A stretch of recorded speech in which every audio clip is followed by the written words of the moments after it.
اپنے لیے ترجیح مانگنا، ترجیحی سلوک مانگنا. بے شمار لوگ بینک کی لائن میں کھڑا ہونا پسند نہیں کرتے، بس آ جائے لائن میں کھڑے ہو کے سوار ہونا پسند نہیں کرتے، جہاز پہ چڑھنے کے لیے جہاز والی بس کے اندر دھکے لگ رہے ہوتے ہیں، جہاز سے اترنے کے لیے ابھی پوری طرح سے جہاز نہیں رکتا، ہم دوڑ پڑتے ہیں. پتہ ہے کہ رکا ہے، اب اترنے کے بعد اس کو چلانے کا طریقہ ہے، اڑانے کا بھی طریقہ ہے، جا نہیں سکتا کہیں، سب نے اترنا اور سب کو اتارے گا، پھر صفائی کرے گا، پھر ری فیولنگ کرے گا، کہیں اور چل پڑے گا، نیا عملہ آ جائے گا. پرائیورٹی، اپنے آپ کو ترجیح دینا. میں بہت ضروری آدمی ہوں. ٹریفک آپ دیکھ لیجئے، ہر آدمی ہارن بجا کے آگے نکلنا چاہتا ہے اور موبائل پہ ساتھ گفتگو کر رہا ہے، اس کو کوئی مصروفیت نہیں. ہارن عادت ہے. کچھ لوگ اس کو کہتے ہیں یہ نوائز پولوشن بناتا ہے، لوگوں کو کانوں سے بہرا کر دیتا ہے، اس لیے نہیں بجانا چاہیے. یہ وہ چیزیں ہیں جو ہماری روزمرہ زندگی سے تعلق رکھتی ہیں، اور یہ وہ چیزیں ہیں جن کے لیے قرآن اترا کہ ہم اپنی زندگی میں ڈسپلن پیدا کریں.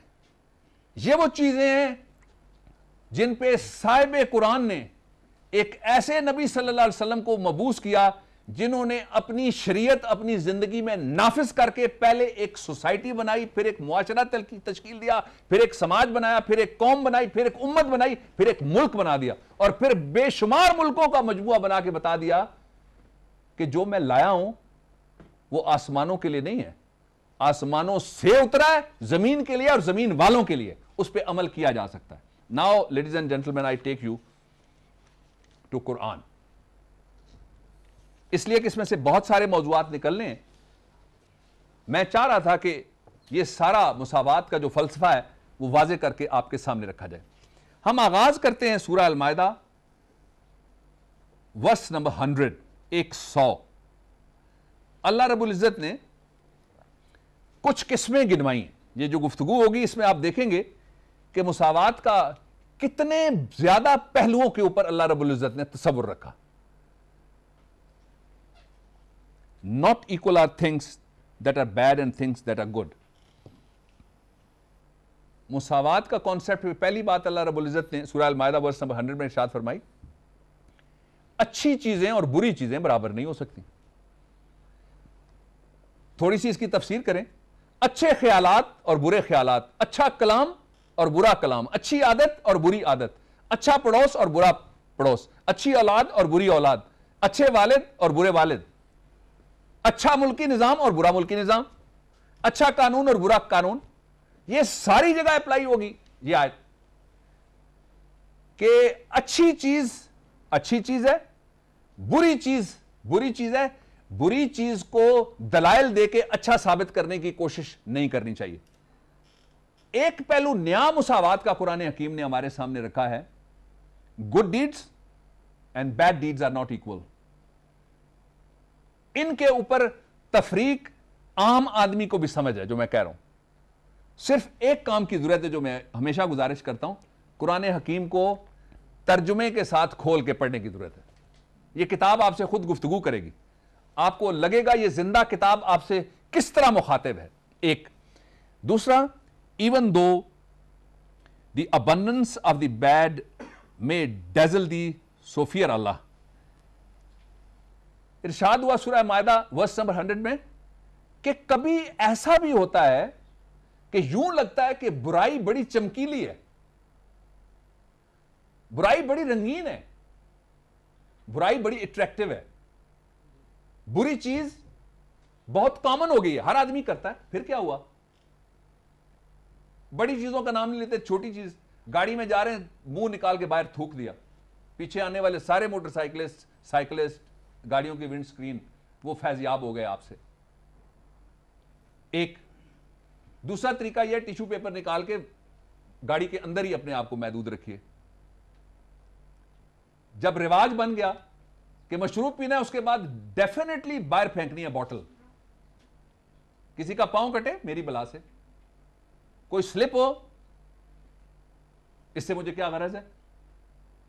یہ جو ڈیزلنگ برائی ہے جس میں سے چمک نظر آ رہی ہوتی ہے، آپ یقین کیجئے اس کے اوپر جو رنگ کر دیں، جو ملمہ کر دیں، اس کے اوپر جو ریپر لگائیں، جس رنگ کا کپڑا چڑھائیں، اس کے اوپر ٹوپی رکھ دیں، پگڑی رکھ دیں، آپ اس کے اوپر چگا رکھ دیں، آپ اس کے اوپر سوٹ رکھیں، ٹائی رکھ دیں، رہے گا وہ وہی جو کچھ وہ ہے، بدلے گا نہیں قرآن حکیم کے الفاظ میں۔ اور خدا نے ارشاد کیا فرمایا کہ ان دو تصورات کے درمیان جب تم فرق کرنے لگو، جب تم تفریق کرنے لگو، تو کیا سمجھ کے تفریق کیا کرو؟ او ye that understand that so ye may prosper. خدا کا خوف کرو، پہلی بات یہ ہے، اور دوسرا یہ سمجھ لو کہ برے اور اچھے میں تمیز کرنے والے ترقی کرتے ہیں۔ اب ایک فارمولہ اللہ رب العزت نے بیان کر دیا ترقی کا۔ کچھ ملک ایسے ہیں جہاں پہ زمین کے اندر ٹرینیں چلتی ہیں، کئی لاکھ لوگ ان ٹرینوں پہ سوار ہوتے ہیں، دھکا کوئی نہیں مار سکتا ایک دوسرے کو، اپنی باری پہ لوگ سوار ہوتے ہیں۔ کچھ ملک ایسے ہیں، کچھ معاشرے ایسے ہیں جہاں 4 آدمی بس پہ چڑھنے سے پہلے 5 جھگڑے کر کے پھر چڑھتے ہیں۔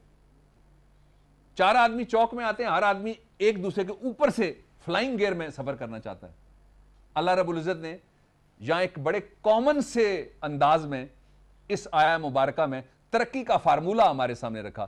ایک تو اس لیے ڈیزلنگ برائی کی طرف نہ جاؤ کہ اللہ کا خوف کرو، اور دوسرا اس میں ترقی کا راز مضمر ہے۔ یہ کہتے ہیں نا، ایک اور جگہ آیا، آگے میں آپ کو پڑھاؤں گا، کہ کھلی آنکھوں سے اس کو دیکھو، اس میں تمہیں ہماری نشانی نظر آئے گی۔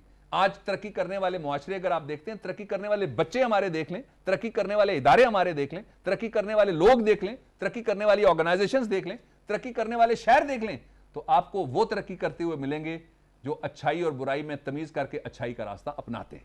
1 I take this subject furthermore. سورہ الانعام ورس نمبر 50.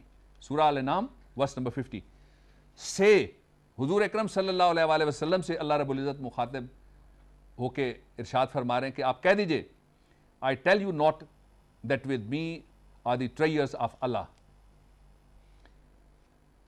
کہ میں نہیں کہتا کہ میں سارے خزانوں کا مالک ہوں۔ اب دیکھیے اس بیان میں فقر کیسے آئے گا۔ الفقر و فخری کا تصور آپ کے سامنے واضح ہوتا ہے اس آیت سے، کہ جو سب کچھ ہونے کے باوجود نفی ذات کس طرح کی جاتی ہے، سالک کیسا بنا جاتا ہے، وہ تصور آپ کے سامنے آ رہا ہے۔ ارشاد ہوا سے I tell you not that with me are the treasures of Allah, nor do I know what is hidden. کہ وہ جو خفیہ باتیں ہیں، نہ میں یہ کہتا ہوں کہ وہ ساری میرے علم میں ہیں۔ 2 تیسرا nor do I tell you that I am an angel. میں یہ بھی نہیں کہتا میں فرشتہ ہوں۔ میں کیا کہتا ہوں؟ یہ فقر کی انتہا ہے، یہ آخری درجہ ہے۔ ارشاد ہوا I but follow what is revealed to me. میں صرف یہ کرتا ہوں کہ جو اللہ نے مجھ پہ وحی کر دیا میں اس کی پیروی کرتا ہوں۔ اب محسن انسانیت صلی اللہ علیہ وسلم، انبیاء کے سردار، آخری نبی، خاتم المرسلین صلی اللہ علیہ وسلم ارشاد فرما رہے کہ میں کرتا کیا ہوں؟ میں کوئی دعوے نہیں کرتا کہ یہ خزانے میرے پاس ہو گئے، میں فرشتہ ہوں۔ میں کیا کرتا ہوں؟ جو مجھے